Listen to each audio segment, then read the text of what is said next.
Good day to all my friends, subscribers, and viewers. We have Ari Vlogging, guys. This is 12,600 square meters clean title in Carmen, Cebu, Philippines. 8 million pesos net. So the price is net 8 million, meaning seller is buyer is taking all the expenses to transfer from seller to the buyer is on the account of the buyer side. So ganun po mangyayari. So the property has so many coconut trees and mango trees and other fruit trees, 100 plus mango trees, 100 plus coconut trees. So actually guys, the owner is not around in the area, only the caretaker, the sibling or the relative or the brother or the sister of the kuan, that is the relation.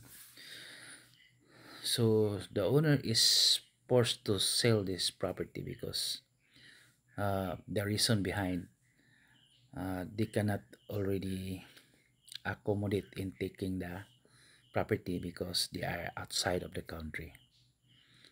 So nandun sila sa labas at yung pinatira nila dito, yung mga kapatid nila, bumabalik na sa city.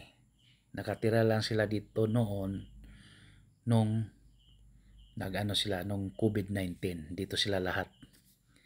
Pero ngayon kasi may trabaho, doon man talaga sa city.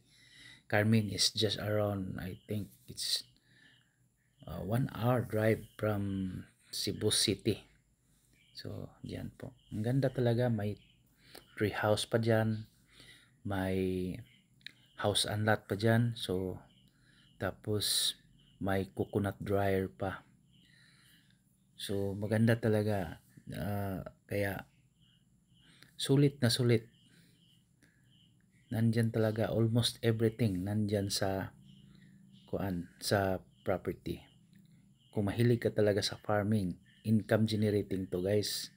Imagine the 100 plus coconut trees and 100 plus mango trees. It's a big income. Siguro hindi lang masyado na manage kasi si may-ari ay wala diha. Wala dyan. So, yun po. So, not far from Cebu City. The terrain of the property is like a rolling something like elevated, and it is along the road. It has also a pond. May pond sila para palang kaunting para isdaan. So guys, it's really a good investment. Dami mong magawa dito. Pwede lagyan ng mga for example mga manok, baboy, pwede. So may house dyan sa loob, CR kompleto, water. Yung water pa nila is the drilling. Nagdi-drill pa sila. Although there is a water system also from the municipal, but they have drill. Signal is good. So maganda talaga ang location guys. From highway approximately 3 kilometers talaga pinuntahan ko dyan. 3 kilometers. Hindi masyado malayo. All are concrete from road except a little one going inside because there's a road also going to the property which is around 50 meters away. So this is like an interior, a little bit interior.